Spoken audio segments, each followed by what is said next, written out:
Hello, everyone. I'm Norm Sondheimer, and I chair the Jewish Community Relations Council Israel Task Force. Delighted to see so many Herb Keinon fans here with us today. As you know, the JCRC is the public affairs voice of the Federation. We educate and advocate and mobilize for Israel many different ways and with many different partners.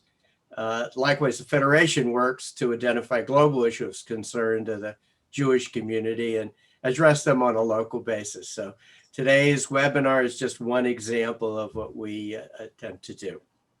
So it would be an understatement to say that Israeli politics are never dull.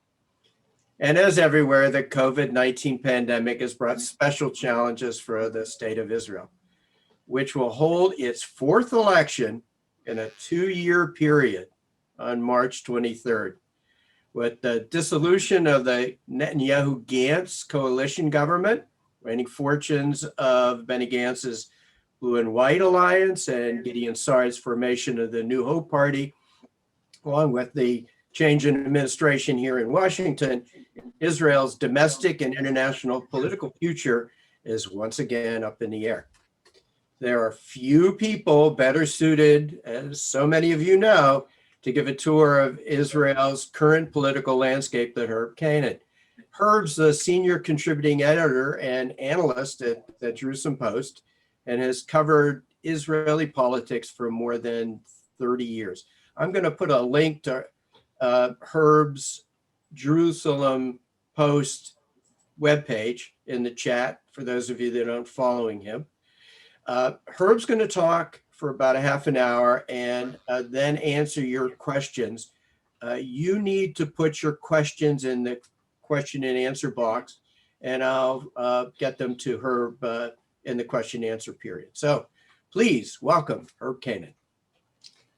Thank you. Thank you very much for having me. I appreciate it. Like as Norm said, we're going to our fourth election now in 2 years. On March 23rd, that's a lot of elections, right? That's a lot of voting. You guys just came out of your election cycle. I mean, how fun was that? How's it like to do that every 2 years and 3 months? And that's essentially what Israel's been doing since 1996. Since 96, we've gone to the polls at an average of every two years and 3 months. And it's not as if our elections are much more fun than yours, that they're veritable love fests, because they're not. They bring out a lot of division, a lot of angst. But now when you look back at it, right, in retrospect, right now, 2 years and 3 months, that ain't that bad, because now we're going to our fourth election in 2 years, which means an average of one election every 6 months. It's like Italy, it's like Israel turning into Italy. You remember Italy? Italy for long has been the byword for political instability. They've had I think going back to the post-war period, they've had 70 governments in 75 years. They just got a new one last week. By comparison with Italy, we're doing pretty good, but who wants to be compared as far as political stability is to Italy? We've had 35 governments since the state was founded in 1948. During that period, you guys have had 14 presidents. France has had 13 governments. The UK has had 28. So 35 governments is a lot. Now, why does that matter? What difference does it make? It matters because it militates against stability. And stability, a certain consistency in policy, is important, and it's even vital. We need to plan, right? We're in a tough neighborhood. We need to plan. You can't plan if you don't have a government that can last for more than half a year. And to understand why this is happening, I think it's important to look and see first how Israel's political landscape has shifted dramatically in the last 20 to 30 years. Remember 1992, think back to 1992, that was 29 years ago. Bill Clinton beat George Bush in the US, and Yitzhak Rabin beat Yitzhak Shamir in the elections here. In that election, the Israeli left wing, the traditional Zionist left wing, the Labor Party and the Meretz Party, together they won 56 seats out of the 120 seat Knesset. 56, that's almost a majority.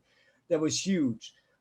In the last election, in March of 2020, the two parties running together won 6 seats, right? And the polls are not showing them doing that much better next time around either, even though they're going to be running against separate. So they went down from 56 seats to 6 seats since 1992. That means that the left lost 90% of its power in just under 30 years. That's a colossal change. And it means that the traditional right-left split in this country that we knew about, right? The right being those who want to hold on to the West Bank, who want to hold on to the settlements. Those on the left want to make concessions or want to move more faster on the peace process. That split doesn't really exist anymore. The country has gone from being a center-left country to being a center-right country. And how did this happen? I think three things happen. First, there's demographic changes. The second reason for this shift, this political shift, is the Second Intifada. Remember the Second Intifada from 2000 and 2004? And the third thing, I think, was the withdrawal from Gaza in 2005. Regarding the demographics, the country's population ballooned in the 1990s. This was, the advent of the huge immigration from the former Soviet Union, big influx of Ethiopian immigrants. In the decade of the 90s, the country's population went from 4.5 million to 6.3 million, an increase of 40%. And these Russian and Ethiopian immigrants were not voting for the left, right? Also, the religious population, the Haredim, the religious Zionists. In general, Israelis have kids, right? A lot of kids. Also, non-religious Israelis have kids, but the religious ones have more kids. So that's kind of adding to a demographic shift, that the growing population of the Haredim, the ultra-Orthodox, and the religious Zionists, and they're not voting for the left. So you have these changing demographics, much like the changing demographics you have in America, which is having an impact on voting patterns. The second cause of this kind of the disappearance of the left to a certain degree is the Second Intifada. The Second Intifada fundamentally changed this country. That was a traumatic period of 5-year period, 2000, 2005, when it was difficult to make a decision to go downtown Jerusalem with your kids because buses were being blown up all over the place, right? That period had a huge impact. 1,050 Israelis were killed during the Intifada, right? That's more Israelis that were killed in the Six-Day War or the Sinai campaign combined, or the Second Lebanon War combined, right? Had a huge impact. The Israelis were, I like to say, they were mugged by reality during this period. The idea that was extant right before that, from the Oslo process, that if you give up land, you're going to get peace in return, it went up in smoke for a lot of people with the Second Intifada. Any lingering doubts that you could still go down that path were then put to rest in 2005 when Israel left Gaza. Right? It was a huge traumatic experience for Israeli society. They left Gaza, and they thought nobody really had any illusions this would bring peace, but they thought it would buy some quiet. And it's brought us the worst terror we've ever had in the form of rockets, continual rocket fire from Gaza. As a result of those three things, right, the demography, the Second Intifada, and the withdrawal from Gaza, the traditional fault lines in Israeli society over the territories, over the Palestinians, started to change as the left, in the traditional sense, kind of faded away. We haven't had a left-wing prime minister since Ehud Barak in 2009, right? And I think that says something. There's much talk abroad still about a two-state solution. I think President Biden is kind of putting that back on the table. But in Israel, most people don't think that's right now in the offing, even if they think it's a solution. Even those who would want to see it, I don't believe that given the leadership on either side right now, that's realistic or possible. So the right-left lines, the traditional right-left lines have blurred. As a result, a new fault line has developed among the Israeli public, right? There's a new line dividing one side of the country from the other side of the country. And that line has a name, and its name is Benjamin Netanyahu, Bibi, right? Bibi is the fault line in this country. If in the past one could say that roughly half the country was for settlements and half against, and half was for territorial concessions and half were against, today you can say that half the country thinks that Netanyahu is a saint and half the country thinks he's a scoundrel, right? A saint, he needs to stay in power. A scoundrel, he's got to be removed. That's the new fault lines. And as a result, the last 3 elections were essentially about one thing, right? They weren't about the Palestinians. They weren't about the Iranians. They weren't about the settlements. They were about Netanyahu. They were all referendums on Netanyahu. And this election as well is turning out to be a referendum on Netanyahu, but with a twist. Because what we saw over the last 3 elections is those who were running against him, they were kind of hammering on that, on the whole corruption issue. Here's a man, he's been indicted on bribery, on breach of trust. He can't be prime minister. They ran on that 3 times. They weren't able to unseat him. So the referendum remains on Bibi. You're not hearing as much the corruption stuff because they realize that those who like him, and they're not going to be swayed one way or the other. So now it's a referendum to a large degree on how he's dealing with the coronavirus. And I'll get to that just in a couple minutes. But what this does is it makes our political map a little confusing because, like I said, the fault line is Bibi. And in the anti-Bibi camp, you have those who were traditionally would say on the left and those who traditionally were on the right. So to understand, when you look at the polls, the Israeli polls anymore, they don't say the right-wing bloc and the left-wing bloc, who's going to have the most votes at the end, which parties will have the most votes. They say, is the anti-Bibi bloc going to have more parties in it, or the pro-Bibi bloc going to have more parties in it? And the blocs, again, the lines have been blurred. Inside the anti-Bibi bloc, you have the left-wing parties, you have Labor, you have Meretz, you have the Arab list. But you also have right-wing parties. You got Victor Lieberman, the Russian party, Yisrael Beitenu. You have this new party, Gidon Sar, called the New Right. It's called the New Hope Party. And in the pro-Bibi camp, you have his traditional allies. You have the Haredim, the ultra-Orthodox, and you might have the religious Zionist or some part of the religious Zionist camp inside that thing. So today you can't speak about right and left-wing blocs, only about pro-Bibi and anti-Bibi blocs, and it's kind of changed everything. It's kind of shuffled the deck. And what makes it, again, confusing is, let's say that you have a guy like Gidon Sar is a name to watch. Gidon Sar, he used to be in the Likud. He now started a new party called the New Hope Party. If he tries to form a coalition, he's very right-wing. Right, he's very right-wing. He's further to the right actually than Netanyahu. And will parties on the left, will they be willing to join a coalition with him just in order to unseat Netanyahu? Is a distaste for Netanyahu enough glue, right, to allow these parties to work together and to form a government? And it's too close to tell. We don't know. We really don't know at this point. The polls are too close. It could actually go either way, and we could actually be hurtling down the road to even another election. Now, there's something I think that's rather sad about this whole state of affairs, and that is the fault lines are no longer about ideology or party platform or planks or issues or ideas. They're all about personalities, right? They're all about personalities. It's all about Bibi. And it's all about who is best suited to take over. What personality can best defeat Bibi? Is it Gidon Sar? Is it Naftali Bennett? Gidon Sar, no difference between him and the Likud party, except he can't stand Bibi. There's another party on the right, Naftali Bennett's party, called Yamina. No real difference between him and Gidon Sar's party, except that he wants to be the leader, not Gidon Sar. They're no longer party platforms and conferences. It's all about personalities. And again, this is a change of what we used to be used to here. And there was ideological debates. There were meetings at night. There were platforms. That's not the case anymore, and it hasn't been for many years. But I guess it's kind of natural, because when you have one prime minister who's been in power for as long as he has been in power, right? It's going to be about personality, because it's about him, right? Like I said, the fault line is Netanyahu.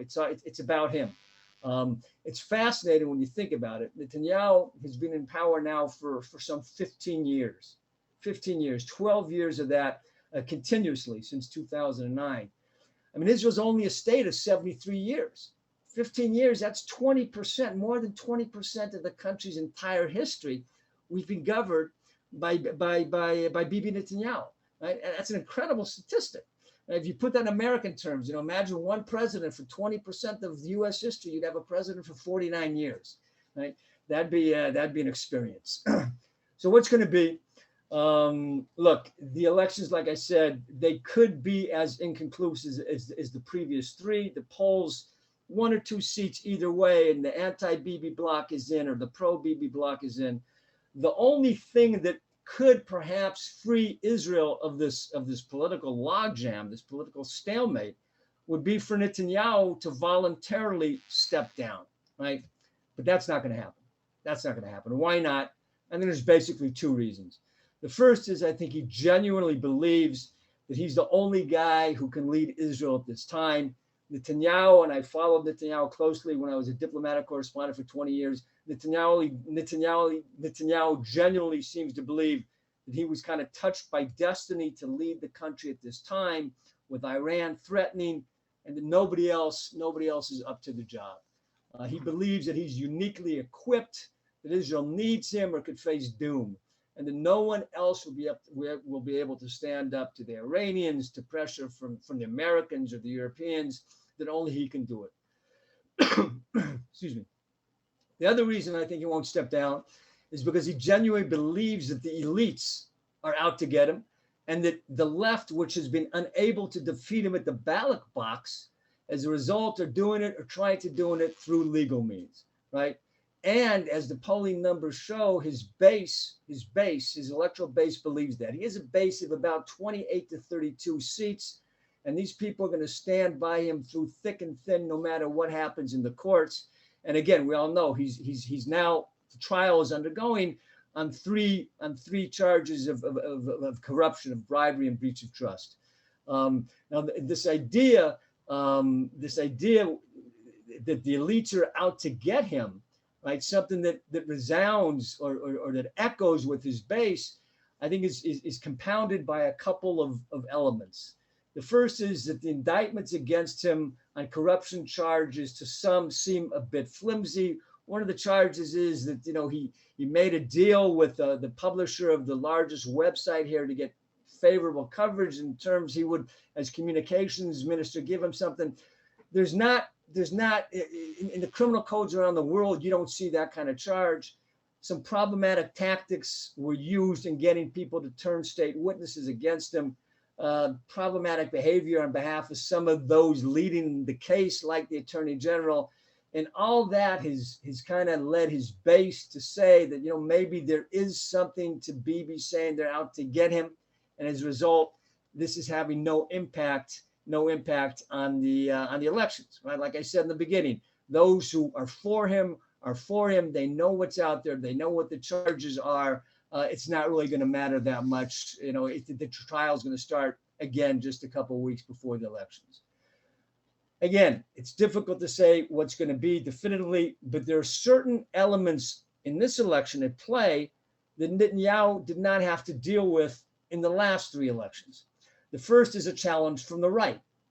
Now, it's one thing when those on the left are saying that Netanyahu needs to go.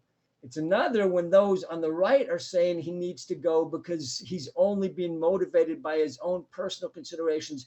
His choices, his political choices are being dictated not necessarily by what's good for the country, but what's going to keep him from being convicted. Right now, when you hear that from the left, you kind of shrug it off and say, okay, that's the left.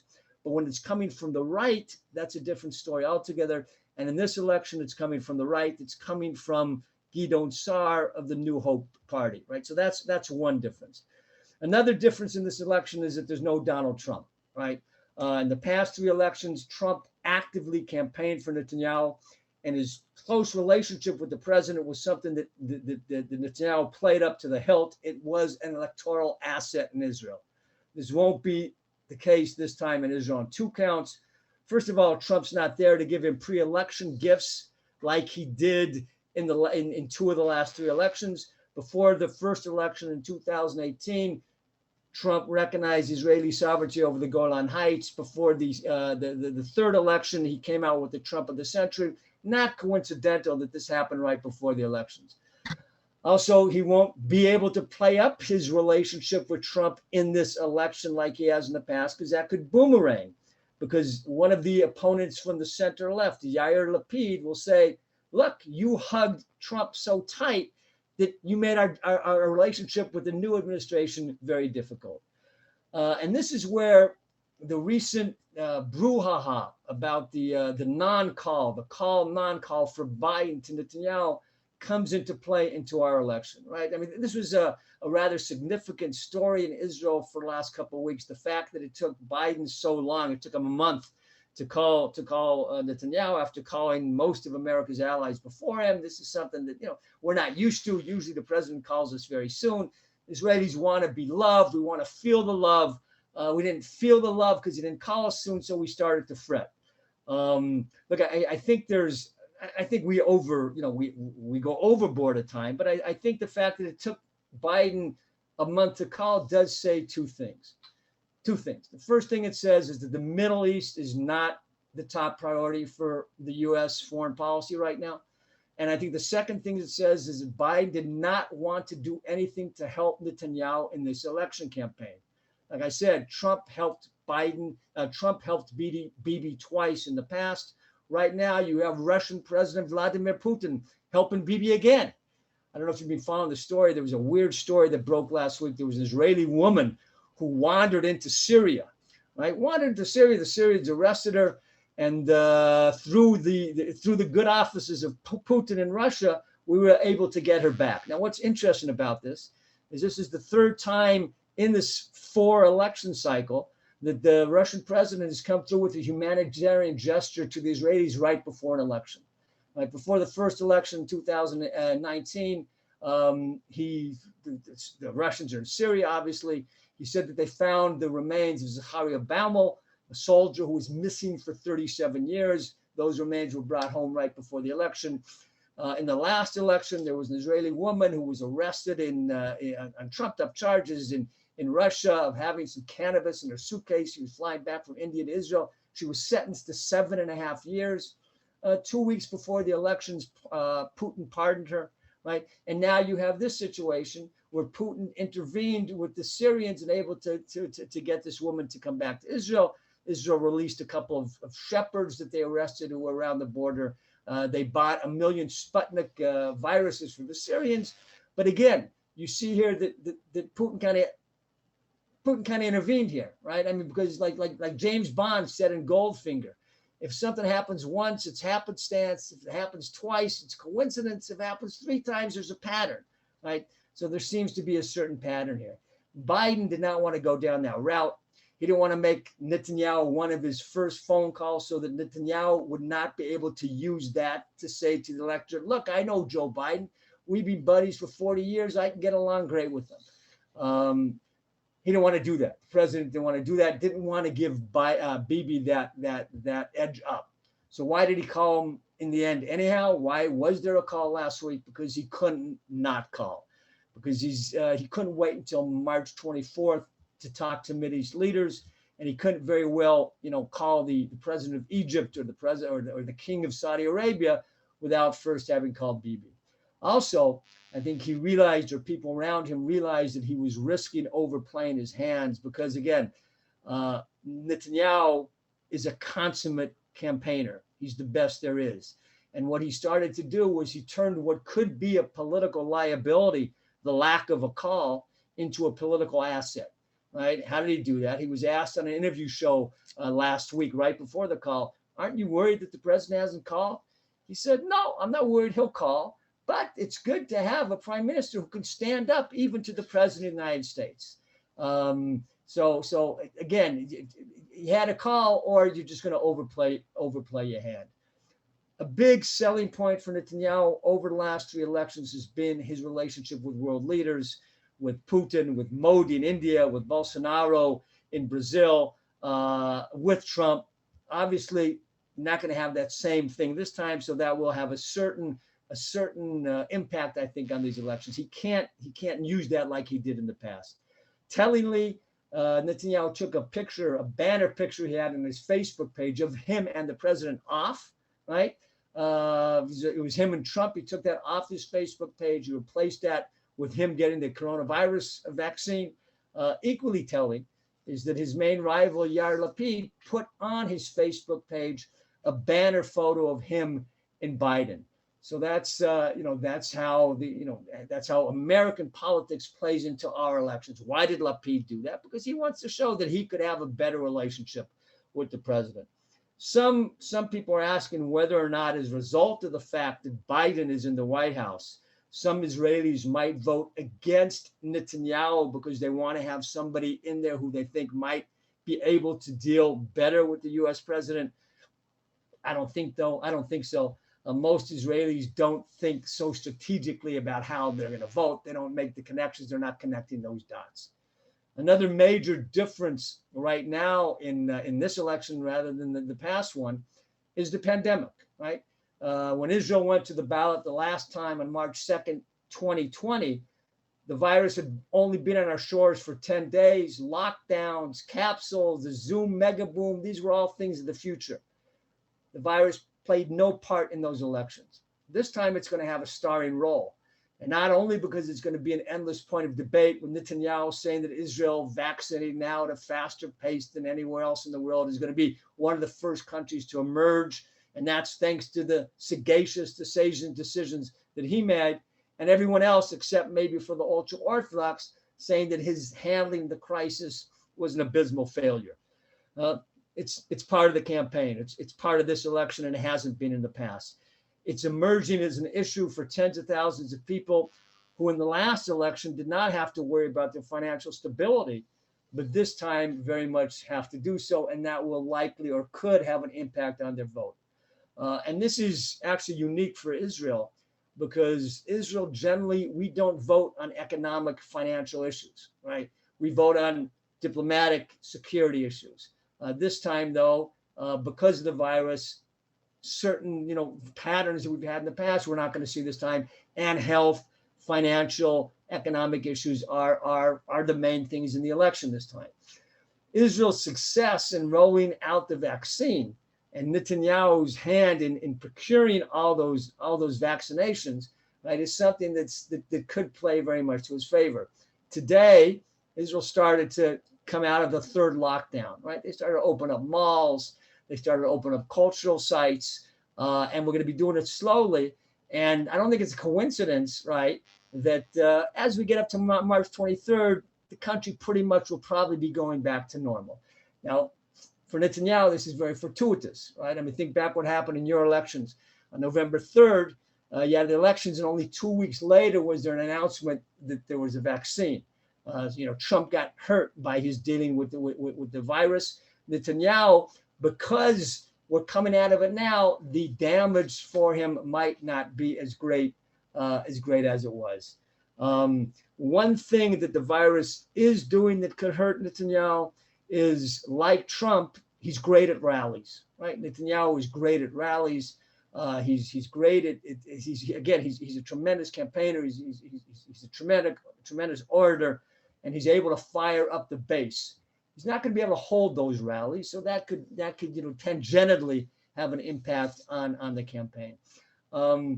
Before finishing, there's just two other quick points I'd like to make about these elections and what sets them apart. One is, and this is fascinating actually, watch the Arab vote. Watch the Arab vote. Right? There's Israel has 20% of Israel's population are Israeli Arabs. And in the last election in March of 2020, they came out and voted in historic numbers. And there was one Arab party back then, the United List. That list got 15 seats, which was historic. They've never done so well. Now, what's interesting about this list, by the way, is it's one Arab list, but Arab society is not one hue. I mean, in this list, you have, like, from the ultra-Orthodox, if you put it in Israeli terms, you'll have from the ultra-Orthodox Shas party to the ultra-liberal Meretz party in one Arab list. This time it didn't work out because there are those big differences. And what's interesting now when you look at the polls is the Arab list is falling. Polls are showing that instead of getting 15 seats, it might only get 9 or 10. They've split in half. They split into one of the four factions split off of it. So he's going to run independently. Not clear if he'll even get into the Knesset because you have to have a certain minimum votes to get in. But the polls are showing now that the Arabs might, instead of getting 15 seats, might get 10 seats. So you have to ask, where are the other 5 seats going? Some of them are going because just the turnout's not going to be as high. And some of them are going, and this is what's fascinating, some of them are going, according to the polls, to the Likud, to Netanyahu, right? And what's interesting, Netanyahu doesn't have a great reputation as being a big embracer of the Israeli Arab population. He said famously or infamously in 2015, they're coming to the polls in droves, yet he's making inroads into the Arab street.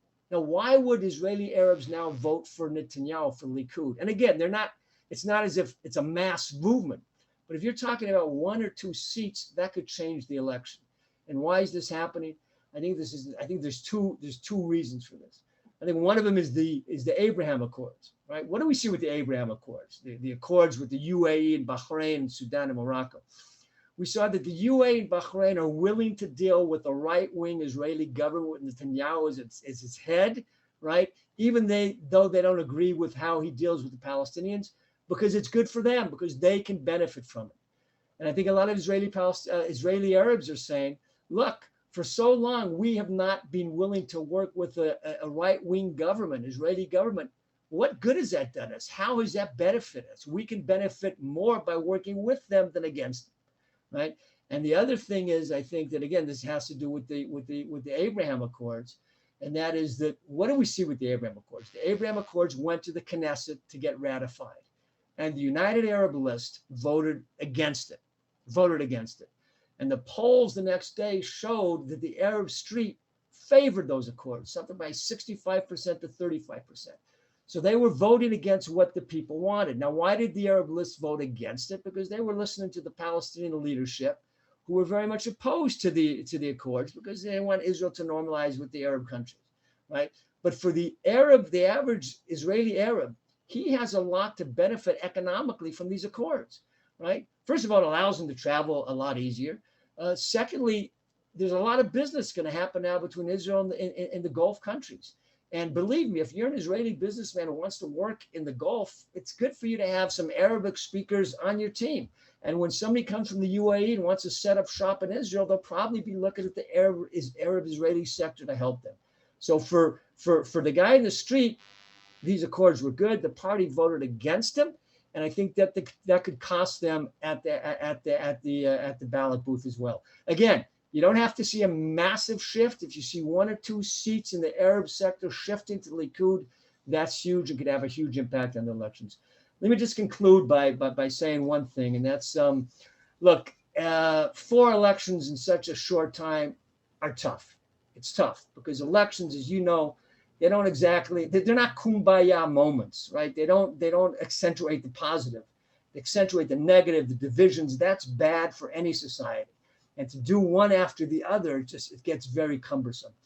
One thing that you've seen in this campaign so far, and we still have a month to go, is that it's far less negative than the other ones, except perhaps for Victor Lieberman's party, which is clobbering the ultra-Orthodox.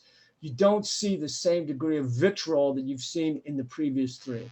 And I think the reason is simple, and that's because the political strategists look out there and they say that the people are just sick of hearing it.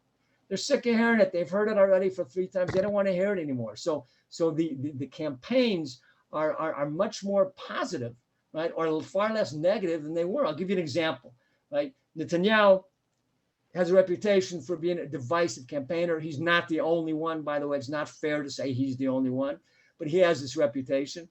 In one of the last campaigns, the theme was essentially, it's us against them. I mean, it's us, the right, against the left, the elitists. That was his theme.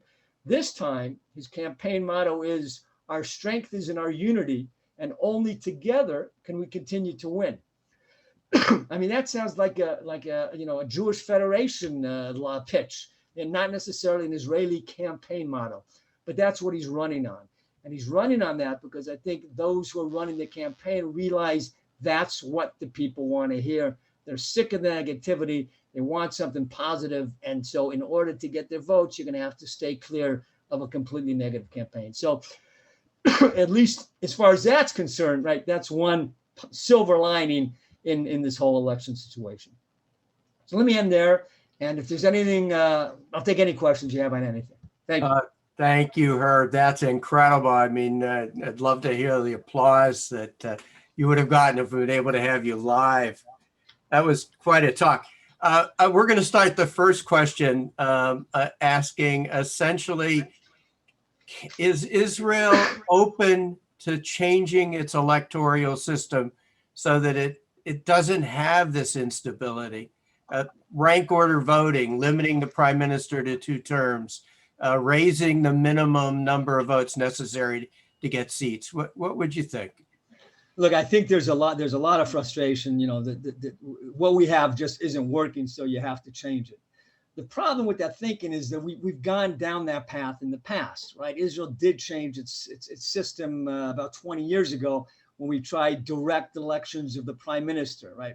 How does it work now? You vote for the party, and the head of the party, the largest party, becomes the prime minister. We thought, hey, that's not working because you have all this coalition, horse trading, and there's no stability. So let's vote for parties and let's vote for the prime minister. Well, we tried it; it didn't work, so we went back to this way. And I think people that kind of was a shock to the system, saying, you know, it doesn't work, but you better be careful about what you change it to.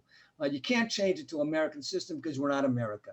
I think one thing that you will see, right, if Netanyahu is not elected, and I think you know, you talk about what kind of electoral change you're going to see. Realistically, I think what you're not going to see us go to a representative type of, you know, district type of elections like you have in America. I don't see that happening. That's too grandiose a change. But the one thing I do think is I think you're going to see is term limits. I think most people realize right now that situation where you can have a prime minister who's governing for as long as he has, you know, as good as you might think he is, that's not healthy for the system. You have to have change. So I think yes, you could see some electoral reform, but I think it's going to be along that kind of narrow specific line. Oh, thank you. I want to ask a question about the Netanyahu Coalition, the Likud Coalition. You've laid it out as anti-Netanyahu versus Netanyahu, but as we understand it in the United States, he has good relations with the ultra-Orthodox, and they've had, as we understand it, a very different reaction to the COVID restrictions. Is that having any impact on the election? Yes, it is. Look, I mean, there was a lot of frustration here when we went into lockdowns, when, you know, everybody's sitting at home with their kids driving them nuts, and they're looking at the television and they're seeing that there's certain segments of the Haredi population who are still sending their kids to school. That caused a lot of anger, a lot of frustration. Just as an aside, by the way, it's not only the Haredim. Tomorrow, right, schools are still not in session for grades 5 to 10. And tomorrow, the local mayors, the mayors of 13 towns, are saying that we're not going to abide by the country's rules either. We're going to open up the schools. So it's not only the Haredim, although up until now it has been primarily the Haredim, and it's caused a great deal of resentment. There's only one party that's really running on that as an issue, and that's Avigdor Lieberman's Yisrael Beitenu party, the Russian party. They're running on, you know, this is crazy. You can't have a situation where you have a state within the state. But the other parties aren't running on that. And why not?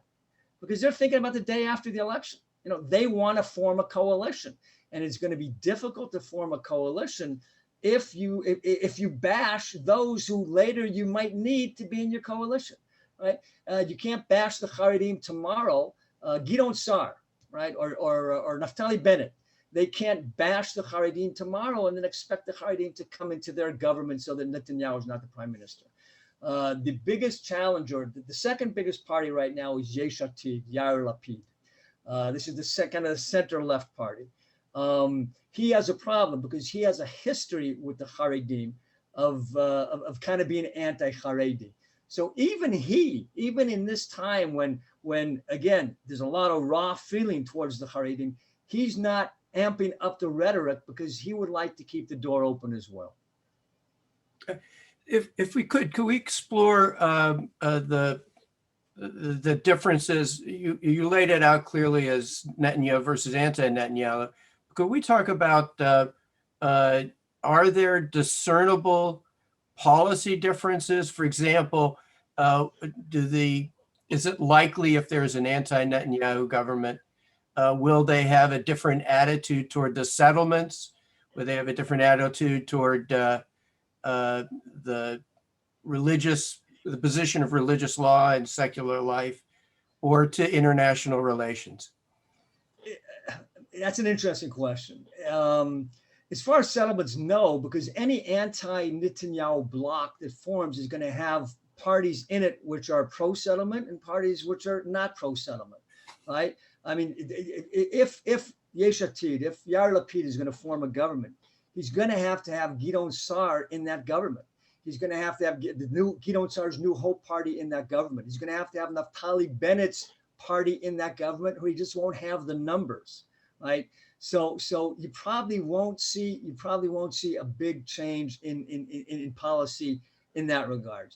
You might see a change in policy regarding church-state issues, right? Because even the traditional right-wing parties, Sa'ar, Bennett, if he's able to form with Lapid, Labor, Meretz, and maybe bring in the Arab Party, right? They might not agree on the diplomatic security issues or the settlements, the Palestinians, but they will probably agree on issues relating to the Haredim, to the church and state, how much money the state should be subsidizing yeshivot and stuff like that.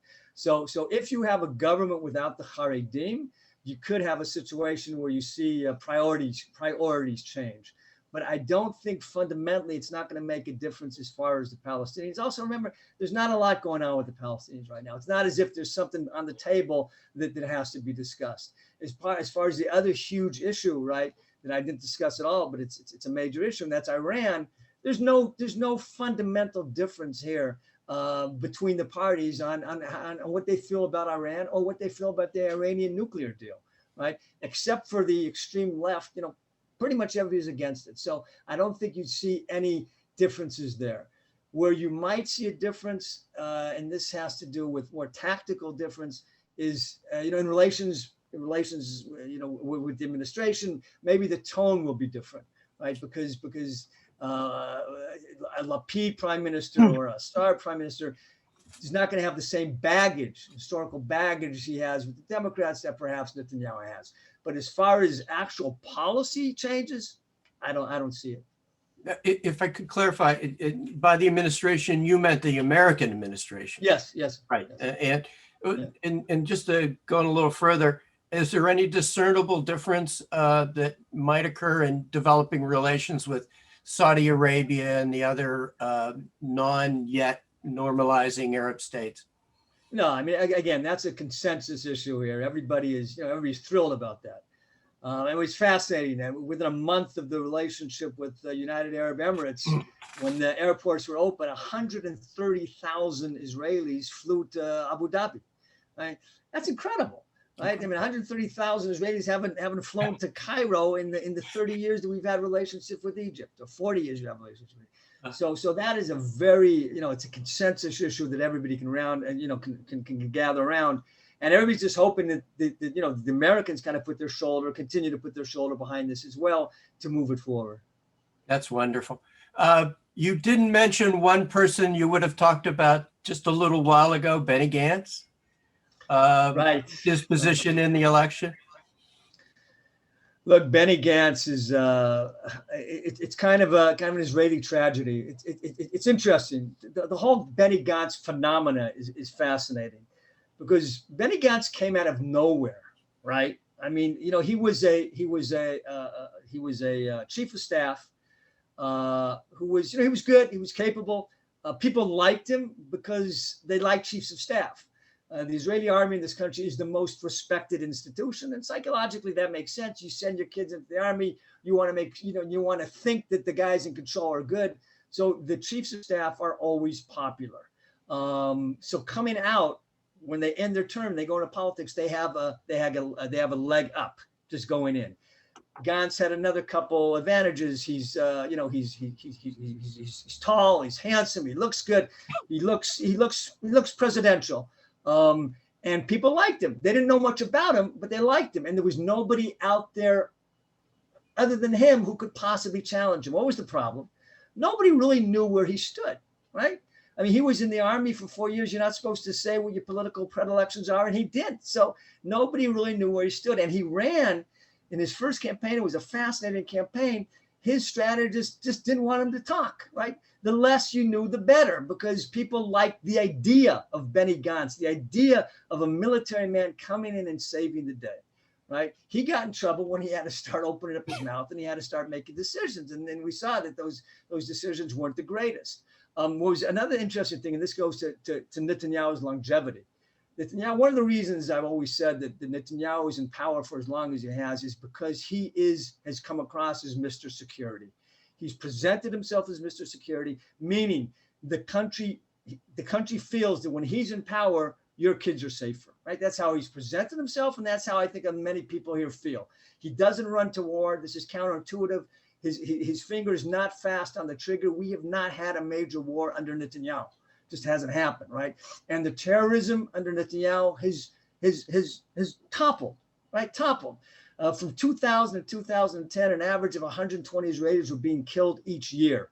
From 2010 to 2020, 15 Israelis were killed each year, right? And that's huge on the Israeli psychology. So he's this Mr. Security. Benny Gantz comes and says, hey, I know security. I'm a former chief of staff. Not only that, but who does he put on his list? Another former chief of staff and another former chief of staff, Gadi Ashkenazi and Moshe Yaalon. He's got 3 chiefs of staff on his lists, right? Why? Because how do you beat Mr. Security? You out-security Mr. Security. And they still couldn't unseat Netanyahu. Why? Also, and this is something I think is what we see in this election cycle that you didn't see in the past. You don't see guys riding in from the side from the army right now to save the day because the country saw what happened with Gantz, with his party. It didn't work.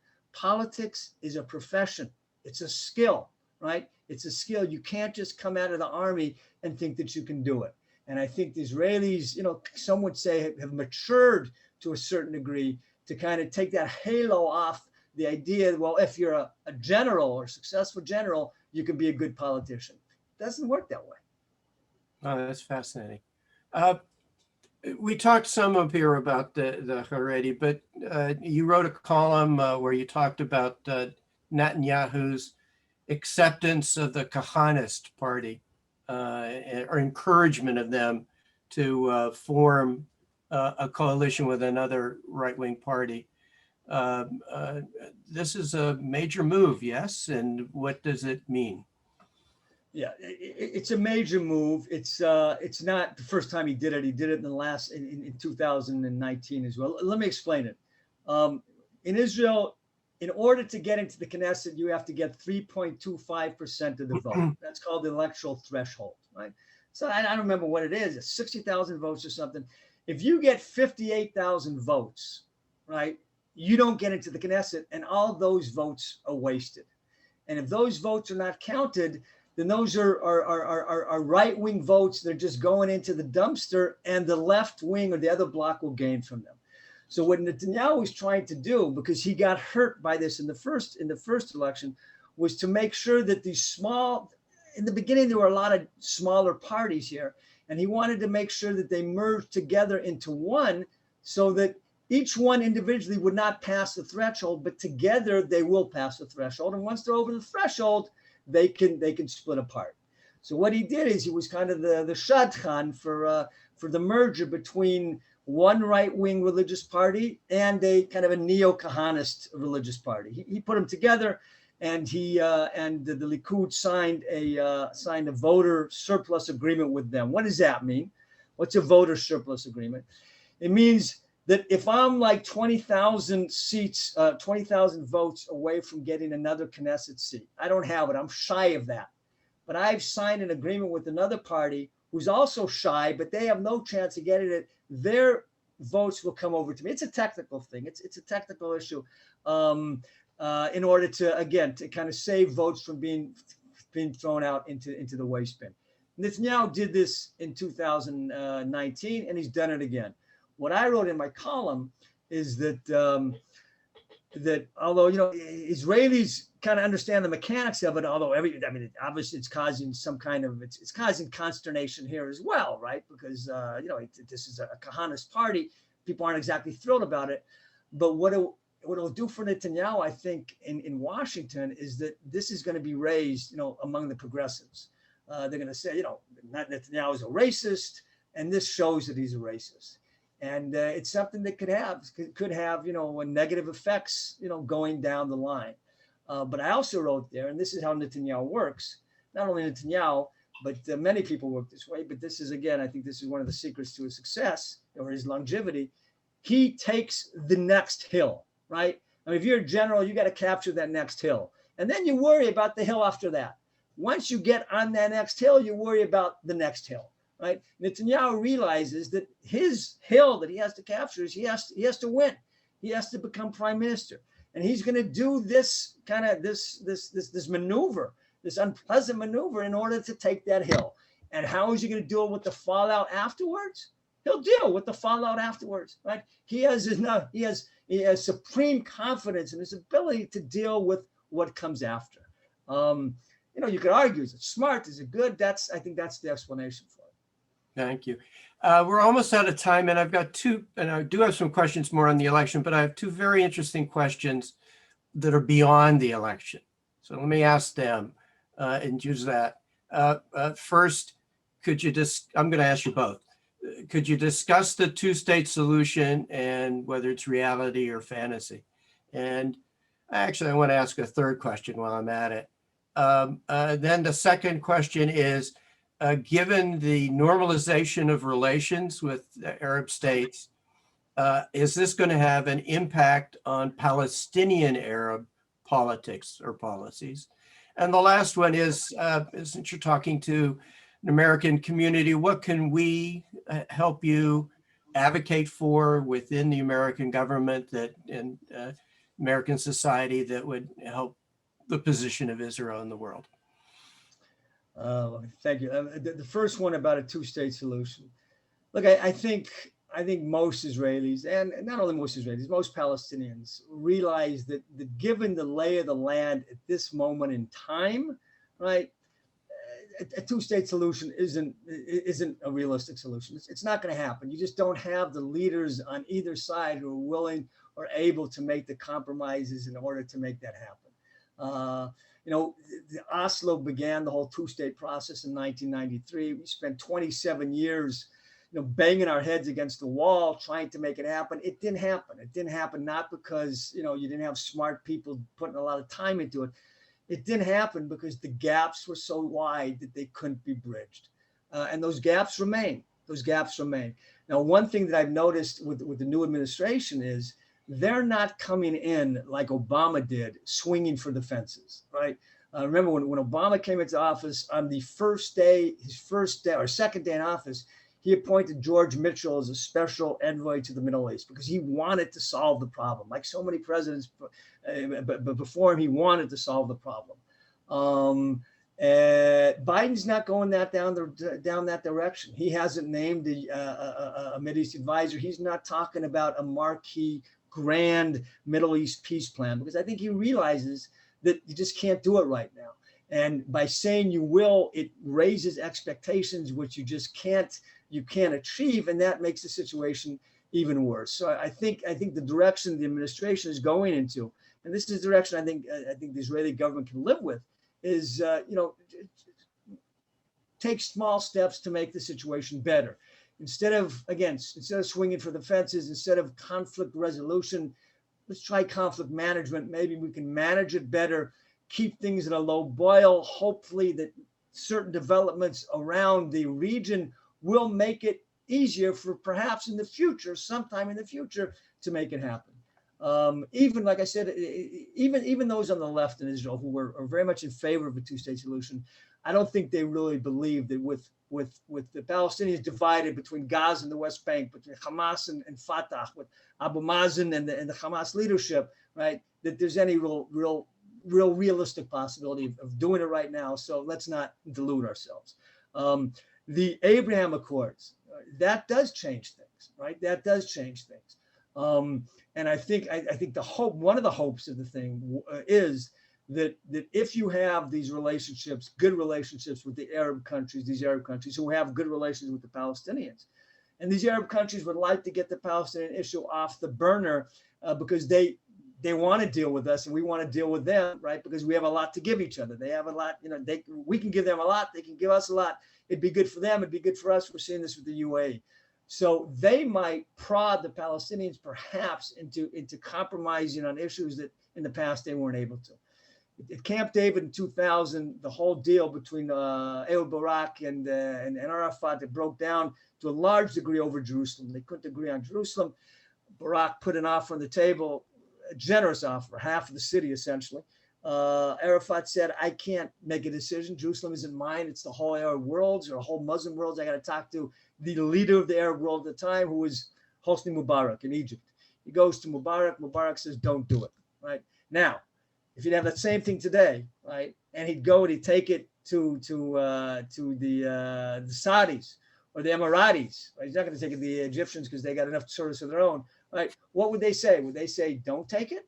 Or would they perhaps say, take it, take what you can and build from that? So in that degree, right, as our ties improve with the Arab world, maybe they will prod the Palestinians in a certain direction, and maybe we will be willing to take chances that we weren't willing to take in the past because, we're looking around and the reality has changed. But you got to see the reality. You have to see the reality changing.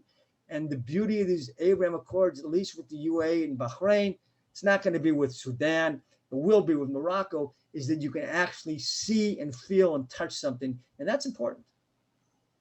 Thank you. And that's, I assume, what we should advocate for, the American government supporting the Abraham Accords, that momentous change in relations in the Middle East. That's great. Thank you very much, Steve. I believe you have closing words. As Norm mentioned at the outset, one of the JCRC's many objectives is to enhance understanding of Israel both inside and outside our local Jewish community. I hope today's presentation was helpful in framing your understanding of and conversations about Israel and its politics. When the webinar ends, you'll see a short pop-up survey on your screen. We hope you'll complete it because your answers will help inform our upcoming programs. In addition, please keep an eye out for a link to view the video of this program. We'll email that link to you within the next few days. Again, thank you all for attending and stay well.